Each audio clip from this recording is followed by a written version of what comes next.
Estaba agachada detrás de unas cajas de cartón, en la bodega de mi propia papelería, con el corazón golpeándome en el pecho como si quisiera salir de ahí antes que yo. A menos de 3 metros, del otro lado de una pared delgada, escuchaba la voz de mi esposo hablando en voz baja con una mujer que yo conocía, pero a la que jamás debía haberle entregado tanta confianza. Ella decía algo sobre la firma de Teresa y sobre el préstamo que ya no se puede detener. Yo contenía la respiración. No lograba entender del todo lo que estaba pasando, pero sabía, con una certeza fría que me subía desde el estómago, que si daba un paso más, mi vida entera iba a cambiar. Antes de contarles cómo llegué hasta ese rincón oscuro, escondida entre cajas de cuadernos y resmas de papel, quiero preguntarles algo. ¿Desde dónde nos están escuchando hoy? Me gusta mucho saber quién está del otro lado, en qué ciudad, en qué país, a qué hora es allá donde ustedes están. Cuéntenmelo, que esta historia se las voy a contar completa, desde el principio, tal como ocurrió. Todo comenzó un martes de un mes cualquiera, uno de esos días que uno cree normales hasta que con el tiempo se convierten en el inicio de algo. Yo tengo 56 años y junto con mi esposo Ernesto, de 59, llevamos casi 30 trabajando en una papelería que heredamos de mis padres, ubicada en una esquina tranquila del centro de la ciudad. No es un negocio grande, pero siempre nos dio para vivir con dignidad, pagar la casa, sacar adelante a nuestro hijo Diego, que ahora tiene 29 años y trabaja en una empresa de logística, y ahorrar un poco para cuando llegara el momento de descansar.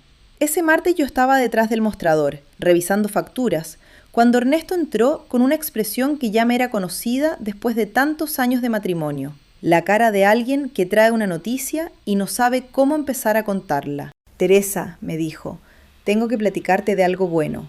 Una mujer se interesó en el negocio. Quiere ayudarnos a abrir ventas por internet, a hacer crecer la papelería. Se llama Carla. Yo no le puse demasiada atención en ese momento. Los años me habían enseñado que la gente siempre llega ofreciendo soluciones mágicas para los negocios pequeños y casi nunca terminan siendo lo que prometen. Pero Ernesto insistió.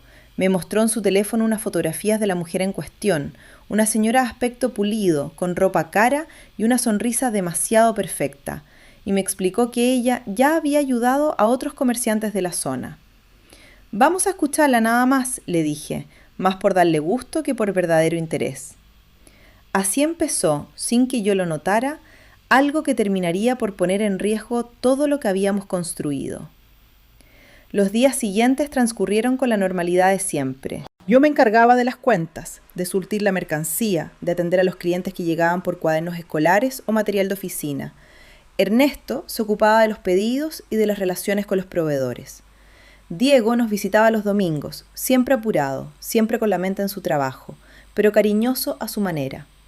Yo pensaba que mi vida, con sus rutinas y sus pequeñas preocupaciones, era sólida como una piedra. Vivíamos además un momento particular. Desde hacía un par de años, Ernesto y yo habíamos empezado a hablar con más frecuencia de la jubilación.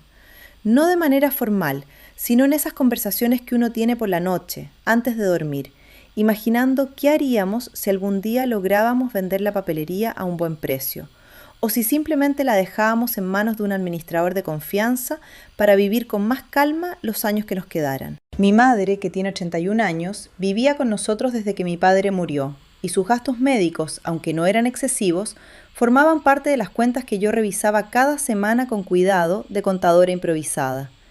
No éramos ricos, nunca lo fuimos, pero habíamos aprendido con esfuerzo a no deber nada a nadie, y esa tranquilidad, para dos personas que habían crecido viendo a sus propios padres luchar con deudas, valía más que cualquier lujo. Diego, por su parte, llevaba una vida ordenada. Trabajaba en una empresa de logística desde hacía 6 años. Vivía en un departamento pequeño al otro lado de la ciudad, y aunque no era muy expresivo con sus sentimientos, siempre encontraba la manera de demostrar cariño con gestos prácticos. Arreglaba la computadora de la papelería cuando fallaba, llevaba a su abuela al médico cuando nosotros no podíamos, y los domingos llegaba puntual a comer, aunque después se fuera corriendo a resolver algún pendiente del trabajo. Yo daba por hecho que esa estabilidad seguiría igual por mucho tiempo, sin imaginar que las decisiones de su padre terminarían salpicando también su propia tranquilidad. No fue sino hasta la tercera semana que empecé a notar algo extraño. Una tarde, revisando el estado de cuenta del banco, encontré un retiro que no reconocía. No era una cantidad enorme, pero tampoco era insignificante.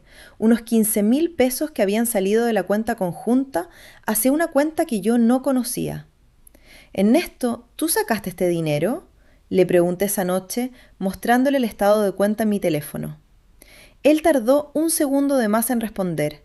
Ah, sí, fue un adelanto para material de la papelería. Ya te lo iba a comentar. No insistí. En ese momento no tenía motivos para dudar de él. Llevábamos toda una vida juntos y jamás me había dado razones para sospechar. Pero algo, muy en el fondo, se quedó atorado como una piedrita en el zapato. La manera en que había tardado en contestar.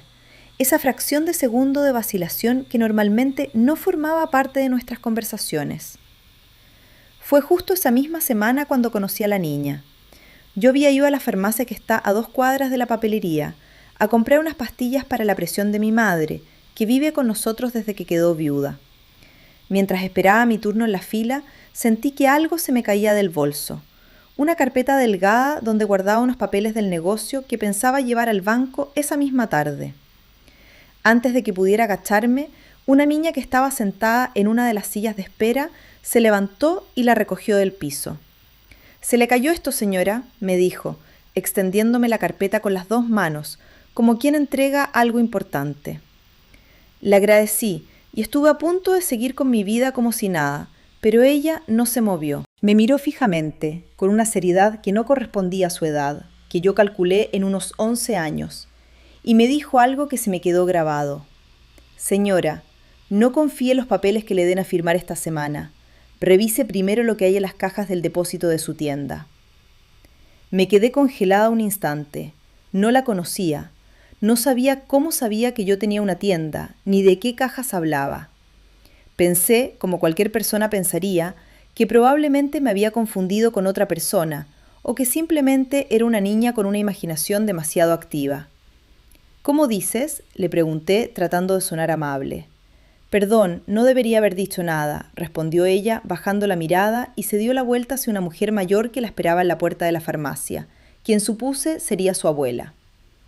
Salí de ahí con una sensación extraña en el pecho, mezcla de curiosidad y de un ligero malestar que no lograba explicarme. Durante el camino de regreso a la papelería me repetí varias veces que había sido una simple coincidencia, palabras sueltas de una niña que tal vez había escuchado alguna conversación ajena y las había mezclado sin sentido. Pero cuando llegué al negocio y pasé frente a la puerta del depósito, no pude evitar detenerme a mirar las cajas que se acumulaban al fondo, las mismas que llevaban meses sin que nadie las revisara. No hice nada esa tarde, me pareció una tontería, y tenía trabajo que terminar, pero la frase se quedó dando vueltas en mi cabeza como una mosca que no se deja atrapar. Los días siguientes, la sensación de que algo no estaba en su lugar se fue acumulando poco a poco, como quien nota que un mueble se ha movido apenas unos centímetros de su sitio habitual, y aunque no puede decir con exactitud qué cambió, sabe que algo es distinto. Una tarde recibí una llamada de un número desconocido. Contesté y una voz de mujer, educada pero fría, me preguntó por Ernesto. Le dije que en ese momento no se encontraba y le pregunté quién hablaba. «Soy Carla, de la asesoría financiera», contestó. «Solo quería confirmar la cita de la próxima semana para las firmas». Colgué con más preguntas que respuestas. ¿Qué firmas? Ernesto no me había mencionado ninguna cita, ni ningún papel que yo tuviera que firmar. Esa misma noche se lo pregunté directamente. «Ah, sí, es un trámite para pedir un crédito y comprar una nueva máquina de impresión», me explicó, con una tranquilidad que en otro momento me habría bastado. «Vamos a necesitar que también firmes tú, porque la cuenta es de los 2. «¿Y por qué no me lo habías dicho antes?» «Se me pasó, Teresa, con tanto trabajo. Te lo iba a decir esta semana, de verdad». Le creí, en parte porque quería creerle, y en parte porque durante casi 30 años de matrimonio, Ernesto jamás me había mentido en algo tan importante. Pero aquella vocecita seria de la niña de la farmacia seguía sonando en mi memoria. No confíe en los papeles que le den a firmar esta semana. Decidí, sin decírselo a nadie, empezar a poner un poco más de atención. Al día siguiente aproveché que Ernesto había salido a surtir mercancía para revisar con calma los documentos que guardábamos en el pequeño archivero de la oficina.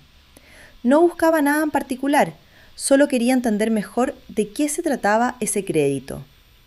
Entre las carpetas encontré una que no reconocía, con el logo de una empresa llamada Grupo Aval Prosperidad. Dentro había una solicitud de préstamo por una cantidad mucho mayor de la que Ernesto me había mencionado. No eran 15 ni 20.000 pesos, sino más de 3 millones de pesos, usando como garantía el local donde funcionaba nuestra papelería, el mismo que llevábamos 28 años pagando y que estaba finalmente completamente a nuestro nombre. Sentí que el piso se movía bajo mis pies. Revisé cada hoja con cuidado. Había una firma mía al final de uno de los documentos, una firma que, aunque se parecía a la mía, no recordaba haber hecho. Las letras estaban un poco más apretadas de lo normal. La T inicial tenía una curva distinta a la que yo suelo hacer desde niña. No le dije nada a Ernesto esa noche. Quería estar segura antes de hacer cualquier acusación. Guardé los documentos exactamente donde los había encontrado, tomé fotografías con mi teléfono y decidí que necesitaba hablar con alguien de confianza. Pensé primero en Diego. Sin embargo, en los últimos días mi hijo se había mostrado extrañamente distante. No contestaba mis llamadas con la misma rapidez de siempre, y cuando finalmente hablé con él por teléfono, sentí en su voz una preocupación que no encajaba con su vida habitual. «Mamá, ¿todo bien con mi papá?», me preguntó de repente, casi interrumpiéndome. «Sí, hijo, ¿por qué preguntas eso?». «Por nada, es que hace unas semanas me pidió dinero prestado y no me dijo para qué. Eso no es normal en él». Ahí sentí que una nueva pieza se sumaba al rompecabezas, pero en una dirección que no esperaba.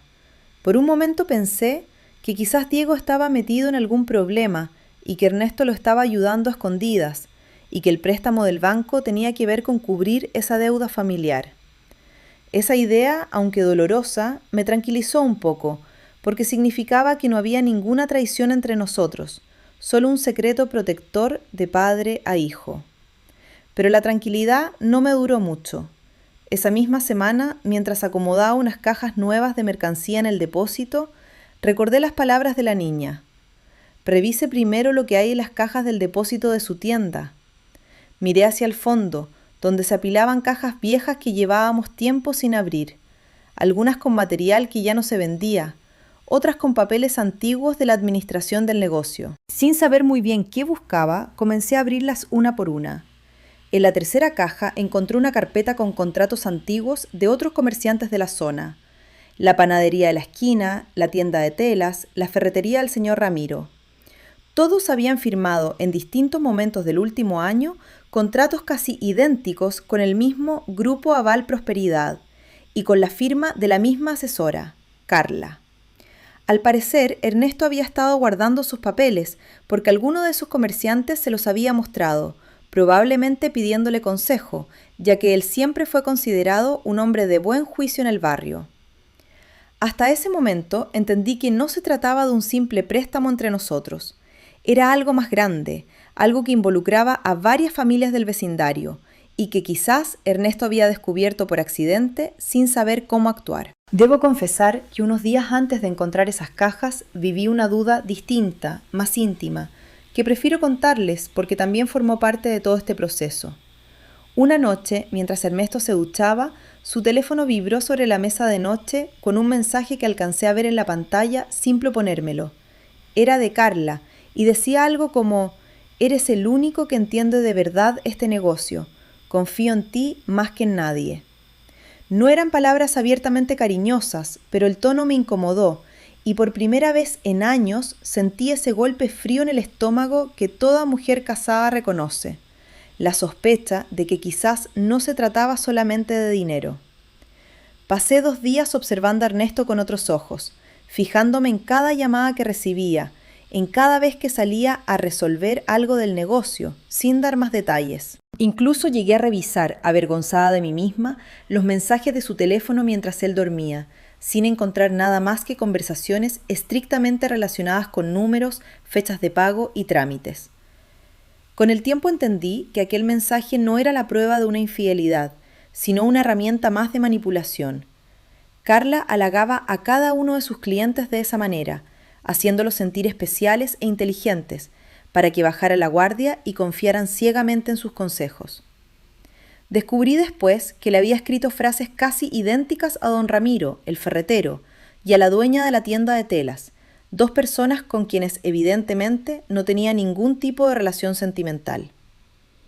Aquella sospecha, aunque dolorosa mientras duró, terminó por señalarme algo importante, que Ernesto no estaba escondiendo un amorío, sino una vergüenza, y que la diferencia entre ambas cosas terminaría siendo crucial para entender lo que realmente estaba pasando. Decidí que necesitaba hablar con alguien fuera de la familia, alguien que pudiera darme una opinión objetiva.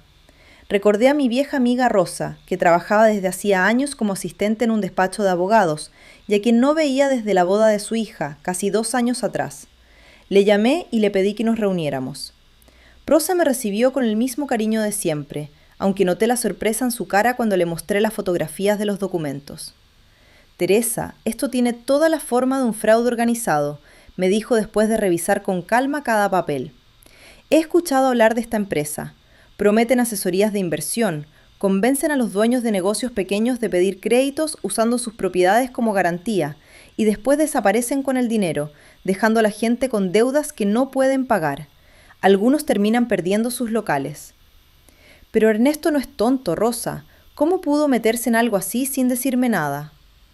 «Eso solo él te lo puede explicar. Lo que yo te recomiendo es que no firmes absolutamente nada hasta que sepamos con exactitud qué está pasando. Y sería bueno hablar con un abogado especializado, no solo conmigo». Rosa me acompañó además a visitar brevemente a don Ramiro, el ferretero, aprovechando que su tienda quedaba a solo unas cuadras del despacho. Lo encontramos organizando unas cajas de tornillos, con el rostro cansado de quien no ha dormido bien en semanas. «No sabía cómo decírselo a nadie, señora Teresa», me confesó, casi en un susurro, mirándose a la calle como si temiera que alguien lo escuchara. «Me da vergüenza haber caído en algo así, a mi edad, después de tantos años en este oficio». Carla me convenció de que era una oportunidad única, que si no firmaba rápido, otro comerciante de la zona se quedaría con el beneficio. Ahora el banco me llama todos los días. Esa conversación, breve como fue, me hizo entender que el miedo y la vergüenza no eran exclusivos de Ernesto. Carla sabía exactamente cómo presionar a personas honestas, gente que había construido su vida a base de trabajo constante, apelando a ese temor tan humano de sentirse tonto o atrasado frente a los demás. Al salir de la ferretería, Rosa me apretó el brazo con firmeza. «Esto confirma que no es un caso aislado, Teresa. Mientras más pruebas juntemos, más fuerte será la denuncia y más posibilidades tendrán todos ustedes de recuperar lo perdido». Salí de esa conversación con una mezcla de alivio y de miedo. Alivio porque al menos ya entendía el tamaño del problema. Miedo porque no sabía qué papel jugaba exactamente mi esposo en todo esto. Si era una víctima que había caído en la trampa por buena fe, o si de alguna manera que yo aún no comprendía se había convertido en cómplice. Esa misma tarde, cuando regresaba a casa, me encontré de nuevo con la niña. Estaba sentada en la banca de un pequeño parque cercano a la papelería, con un libro sobre las piernas, esperando aparentemente a la misma señora mayor de la farmacia. Me acerqué, esta vez decidida a entender mejor de qué se trataba todo esto. «Hola», le dije, sentándome a una distancia prudente. «Soy la señora de la papelería. ¿Te acuerdas de mí?» Ella asintió, sin mostrar sorpresa. «Encontré las cajas de las que me hablaste», le dije, «pero no entiendo cómo sabías algo así». La niña, que se llamaba Valeria según me dijo después, cerró el libro y me miró con esa misma seriedad de la primera vez. «Yo vivo en el edificio enfrente de la oficina donde trabaja esa señora, Carla», me explicó. «Mi mamá también hizo negocios con ella hace 2 años, con la tienda de ropa que tenía. Perdimos todo. Desde entonces, cada vez que veo a alguien salir de esa oficina con esa misma carpeta azul que usan siempre, sé que algo malo puede pasar». «La vi a usted entrar ahí hace unas semanas, con su esposo». No supe qué decir durante varios segundos. La explicación era simple, dolorosamente simple, y sin embargo tenía toda la lógica del mundo. No era magia, ni intuición sobrenatural. Era la experiencia amarga de una niña que había visto a su familia perder todo por culpa de la misma mujer y que ahora, sin poder hacer mucho más, intentaba advertir a quien reconocía en el mismo camino. Gracias por decirme, le dije, con la voz un poco quebrada. De verdad, gracias. No pude ayudar a mi mamá a tiempo, contestó ella, encogiéndose de hombros, pero a lo mejor a usted sí. ¿Y por qué a mí? ¿Pudiste haberte quedado callada, como cualquier niña haría?, le pregunté, todavía tratando de entender del todo su gesto. Valeria se quedó pensando un momento, como si nunca antes hubiera puesto esa razón en palabras. Porque usted se agachó a recoger su carpeta con cuidado, como si de verdad le importara lo que había dentro, no como esas personas que tiran las cosas sin ver a quién le caen encima. Y porque cuando se le cayó, no se puso a gritar ni a culpar a nadie, solo dijo gracias. Mi mamá también era así antes de que le pasara todo esto. Pensé que si alguien como usted iba a caer en la misma trampa, valía la pena intentar avisarle, aunque pareciera una locura. Me quedé en silencio un momento, conmovida por la sencillez y la profundidad de su respuesta. No había en sus palabras ningún interés oculto, ninguna fantasía, solo la lógica dolorosa de una niña que había aprendido demasiado pronto a reconocer las señales de un peligro que los adultos, ocupados en sus propias urgencias, muchas veces no alcanzan a ver. ¿Puedo preguntarte algo más?, le dije. ¿Cómo supiste que las cajas del depósito tenían algo que ver? No lo sabía con certeza, confesó ella. Pero mi mamá guardó durante meses los papeles de su tienda en unas cajas parecidas, sin querer mirarlos, porque le daba miedo confirmar lo que ya sospechaba. Pensé que, si su esposo también estaba metido en algo con esa señora, quizás había hecho lo mismo, guardar la prueba en algún lugar donde nadie la buscara, esperando que el problema se resolviera solo. Esa explicación terminó de cerrar para mí el círculo de aquella advertencia que tanto me había inquietado. No había nada imposible en lo que Valeria sabía. Todo tenía una explicación humana, dolorosamente humana. El miedo de los adultos que prefieren esconder los problemas antes que enfrentarlos, y la mirada atenta de una niña que, por desgracia, ya conocía muy bien las consecuencias de ese silencio. No conocía toda la historia, eso quedó claro esa tarde. Valeria no sabía qué papel jugaba exactamente Ernesto, ni cómo había llegado la carpeta azul a nuestras manos. Solo sabía reconocer el patrón, la señal de peligro, y había decidido, con la valentía silenciosa de los niños que han sufrido de cerca las consecuencias de los adultos, advertir a una desconocida. Esa noche decidí que era momento de hablar con Ernesto, pero no antes de tener toda la información posible. Al día siguiente fui, sin avisarle, a la dirección donde según la carpeta se encontraba la oficina del Grupo Aval Prosperidad. Era un edificio de oficinas de aspecto moderno pero impersonal, en el 3er piso. La recepción estaba vacía cuando llegué y aproveché para acercarme a la puerta de una oficina donde escuché voces. Reconocí de inmediato la voz de Ernesto y la de la mujer que hablaba con él, que solo podía acercarla. «Necesito que la firma de tu esposa quede lista antes del viernes», decía ella, con un tono que no dejaba lugar a dudas de que estaba dando una orden, no haciendo una petición. «El banco no libera el segundo desembolso sin las 2 firmas». «Ya te dije que ella no sabe nada todavía», respondió Ernesto con una voz que yo nunca la había escuchado antes, tensa, casi suplicante. «No puedo simplemente ponerle un papel enfrente y decirle que firme sin explicación». «Pues encuentre la manera, o firma ella o encontramos otra forma de resolver esto, y créeme que no te va a gustar cómo». Sentí que se me helaba la sangre. No era como yo había temido una historia de infidelidad, era algo distinto y en cierto sentido más aterrador. Mi esposo, el hombre con el que había construido toda una vida, estaba siendo presionado, quizás amenazado, por una mujer que manejaba nuestro futuro económico como si fuera una ficha de ajedrez. No entré a la oficina, no estaba lista, y tampoco quería que Ernesto supiera que yo lo había escuchado de esa manera. Regresé a la calle con las piernas temblando, y me senté en la primera banca que encontré, tratando de ordenar mis pensamientos. Fue en ese momento cuando entendí el verdadero peso de la advertencia de Valeria. No se trataba de un tren que no debía tomar, ni de esconderme bajo ninguna cama. Se trataba de no firmar nada, de revisar lo que había en las cajas, de descubrir la verdad antes de que fuera demasiado tarde para actuar. Regresé a casa esa tarde decidida a no reaccionar por impulso. Llamé de nuevo a Rosa y esta vez ella me puso en contacto con un abogado que se especializaba en fraudes financieros, un hombre llamado Octavio, de modales pausados y mirada atenta. Le conté todo lo que sabía, los documentos, la conversación que había escuchado, los otros comerciantes del barrio afectados. Lo que describe es un esquema bastante común, me explicó Octavio, después de revisar las fotografías de los contratos. Esta empresa se presenta como asesoría de inversión, pero en realidad opera como una red de préstamos fraudulentos. Convencen al dueño del negocio, generalmente al hombre de la casa, argumentando que es un trámite sencillo y confidencial, y después presionan para obtener también la firma del cónyuge, porque eso les permite comprometer más bienes como garantía. Cuando logran las dos firmas, desvían el dinero del crédito y desaparecen antes de que nadie pueda reaccionar, dejando al matrimonio con una deuda impagable y en riesgo de perder su propiedad. ¿Y si nunca llego a firmar?, pregunté. Entonces no pueden completar el segundo desembolso, pero necesitamos actuar rápido porque por lo que me cuenta la fecha límite es este viernes. ¿Y qué hay de don Ramiro, de la señora de la tienda de telas? ¿Ellos también pueden hacer algo?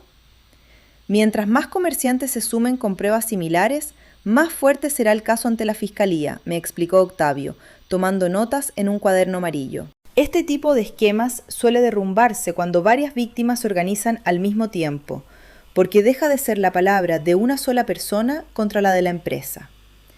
Le voy a pedir que reúna, si puede, copias de los contratos que encontró en esas cajas y que hable con cada uno de ellos antes del viernes. Yo, mientras tanto, voy a preparar la denuncia y a contactar a un colega que trabaja de cerca con la unidad de fraudes de la Fiscalía. Salí de esa oficina con una lista mental de tareas que jamás imaginé que tendría que cumplir a mi edad. Hablar con vecinos avergonzados, reunir copias de contratos ajenos, aprender de memoria nombres de cuentas bancarias y números de referencia. Pero por primera vez en semanas sentía que estaba haciendo algo, en lugar de simplemente esperar a que el peligro pasara por sí solo. Ese mismo día decidí que había llegado el momento de hablar con Ernesto, no para acusarlo sin más, sino para darle la oportunidad de explicarse, con la información que yo ya tenía en mis manos. Lo esperé esa noche en la sala de la casa, después de que mi madre se hubiera ido a dormir. Cuando entró, noté en su rostro el cansancio de quien lleva semanas cargando un peso que no puede compartir.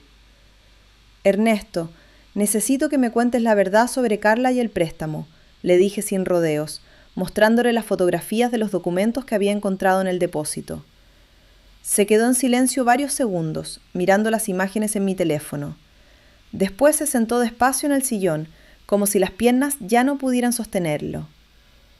Hace 4 meses, Carla se acercó a la papelería, comenzó a explicar con la voz apagada. Se presentó como asesora financiera, dijo que podía ayudarnos a modernizar el negocio, abrir ventas por internet, cosas que tú y yo siempre habíamos hablado de hacer, pero nunca nos habíamos animado a intentar. Al principio parecía una oportunidad real. Me mostró contratos, referencias, hasta me llevó a conocer a otro comerciante que, según ella, ya había mejorado sus ventas gracias a su asesoría. ¿Y el dinero, Ernesto? ¿Por qué le pediste dinero a Diego? Se pasó las manos por la cara antes de continuar. Porque cuando empezamos con el primer préstamo, más pequeño, para comprar equipo nuevo, Carla insistió en que había gastos administrativos que había que cubrir por fuera, en efectivo. Le pedí ese dinero a Diego porque no quería sacarlo de nuestra cuenta sin que tú te dieras cuenta. No quería que te preocuparas hasta que todo estuviera resuelto. Pensé que podía manejarlo yo solo, sin involucrarte, sin que sufrieras. ¿Y cuándo te diste cuenta de que era una estafa? Hace como 10 días. Me encontré por casualidad con don Ramiro, el de la ferretería, y me contó que había firmado con la misma empresa y que ahora Carla no le contestaba las llamadas y el banco le estaba exigiendo pagos de un crédito que él ni siquiera recordaba haber autorizado completo, porque las condiciones habían cambiado sin que nadie le avisara. Ahí entendí que estaba metido en algo mucho más grande y peligroso de lo que pensaba. ¿Por qué no me lo dijiste, Ernesto? ¿Por qué seguiste yendo a esas reuniones? Porque tenía miedo, Teresa, miedo de que pensaras que era un tonto, miedo de perder la papelería por mi propio error, miedo de que me vieras de otra manera después de tantos años. Carla empezó a amenazar con que, si no seguíamos adelante con las firmas, Iban a reportar el primer crédito como incumplido y embargar el local de inmediato. Pensé que podía encontrar una salida antes de que tú te enteraras de nada. Fui un cobarde, lo sé, pero jamás quise hacerte daño, ni quedarme con tu dinero, ni nada de lo que puedas estar pensando ahora mismo. Lo escuché en silencio, sintiendo una mezcla extraña de alivio y de tristeza. Alivio porque no había traición sentimental, porque el hombre con quien había compartido toda mi vida seguía siendo en el fondo el mismo, aunque hubiera cometido un error grave por miedo y vergüenza. Tristeza porque ese mismo miedo casi nos había llevado a perder todo lo que con tanto esfuerzo habíamos construido juntos. «Hay algo más que necesito preguntarte», le dije, respirando hondo. «¿El dinero que le pediste a Diego, ya se lo devolviste?» «No completo», admitió, bajando la mirada. «Le he ido pagando de poco en poco, con lo que puedo sacar de mi sueldo, sin tocar la cuenta del negocio. Pensaba terminar de pagarle este mismo mes». «Eso también se acaba hoy, Ernesto. Nada de arreglos a escondidas, ni siquiera con nuestro propio hijo. Vamos a hablar los tres, juntos, y vamos a resolver esa deuda, como familia, con claridad». Él asintió, y por primera vez en toda la conversación me pareció ver, más que miedo, un genuino arrepentimiento. «Tienes razón en estar molesta conmigo», dijo, «pero quiero que sepas que en ningún momento pensé en usar ese dinero para algo que no fuera intentar arreglar lo que yo mismo había dañado. Fui necio, fui orgulloso, pero jamás quise robarte nada, Teresa». «Lo sé», le contesté, y en ese momento lo sentí de verdad. Pero el orgullo, cuando se mezcla con el silencio, hace tanto daño como una traición. Eso también lo tienes que entender. Nos quedamos un rato más en silencio, sentados uno junto al otro, dejando que las palabras se asentaran entre nosotros como el polvo después de una tormenta. No fue un momento de reconciliación completa, ni de esos abrazos de telenovela que resuelven todo en un instante. Fue, más bien, el comienzo lento de reconstruir algo que se había cuarteado, ladrillo por ladrillo, con la misma paciencia con la que habíamos construido el negocio 30 años atrás. «Vamos a resolver esto juntos, pero desde ahora sin secretos», le dije finalmente. «Ya hablé con un abogado, no vamos a firmar nada. Vamos a denunciar a esa mujer y vamos a advertir a los demás comerciantes antes de que alguien más pierda su negocio». Ernesto asintió, y por primera vez en semanas lo vi respirar con algo parecido al alivio. Los días siguientes fueron intensos. Con la ayuda de Octavio, presentamos una denuncia formal ante la Fiscalía, aportando los documentos, las fotografías de los contratos de los otros comerciantes y el registro de las llamadas de Carla. También hablamos directamente con don Ramiro, con la dueña de la tienda de telas y con el panadero de la esquina, para que se sumaran a la denuncia con sus propios casos. Cuando el viernes llegó, la fecha límite que Carla había impuesto para las firmas, en lugar de acudir a la notaría, acompañamos a Octavia a una reunión con investigadores que ya habían empezado a rastrear a la empresa por denuncias similares en otras zonas de la ciudad. Carla desapareció apenas se enteró de que existía una investigación formal en su contra. Nunca volvió a la oficina del tercer piso, y meses después supimos, a través de las noticias locales, que había sido detenida en otra ciudad, acusada de fraude contra al menos una docena de pequeños comerciantes. Hablamos también, como me había prometido a mí misma, con Diego. Los tres nos sentamos una noche en la mesa de la cocina, algo que no hacíamos desde que él era adolescente y tenía problemas en la escuela.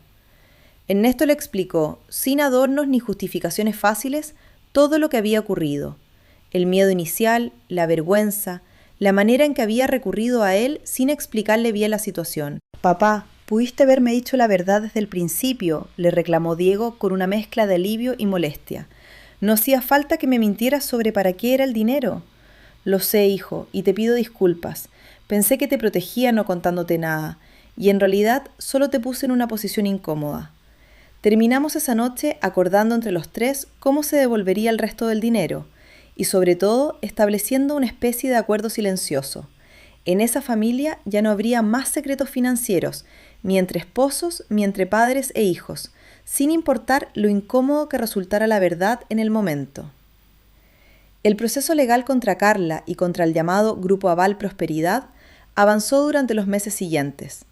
Octavio nos representó junto con los demás comerciantes afectados y la denuncia conjunta permitió que la Fiscalía diera un peso distinto al caso, al tratarse de un patrón repetido y no de un hecho aislado. Descubrimos, conforme avanzaba la investigación, que la empresa no existía legalmente como tal, que se trataba de una fachada armada por Carla junto con otras 2 personas y que habían operado de manera similar en al menos 3 colonias distintas de la ciudad durante casi 2 años. El banco, presionado por las pruebas presentadas, aceptó revisar el caso del primer préstamo que sí habíamos recibido y tras varias semanas de trámites, reconoció que se trataba de un producto financiero obtenido mediante engaño, por lo que anuló la deuda derivada de ese contrato, aunque tuvimos que devolver la parte del dinero que efectivamente habíamos usado para comprar el nuevo equipo de impresión, algo que, en comparación con lo que estuvimos a punto de perder, nos pareció un alivio justo. Don Ramiro, la señora de la tienda de telas y el panadero de la esquina lograron cada uno con distintos matices resultados similares. No todos recuperaron el 100% de lo perdido, porque parte del dinero ya había sido movido a cuentas en el extranjero antes de que la investigación avanzara lo suficiente, pero al menos consiguieron detener los cobros indebidos y limpiar su historial crediticio, lo cual, para comerciantes que dependen de su buen nombre en el barrio, no era un logro pequeño. Con respecto a Ernesto, decidimos que, a partir de entonces, cualquier decisión relacionada con el dinero de la papelería y de la casa se tomaría entre los dos, sin excepciones y sin atajos silenciosos, sin importar cuánto miedo o vergüenza pudiera sentir cualquiera de los dos frente a un error.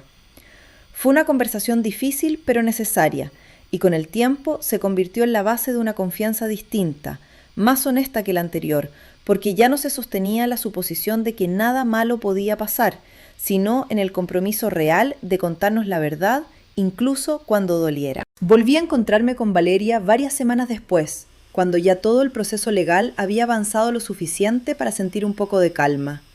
La invité, junto con su abuela, a la papelería y le regalé un par de libros que sabía que le gustaban, además de material escolar para todo el año.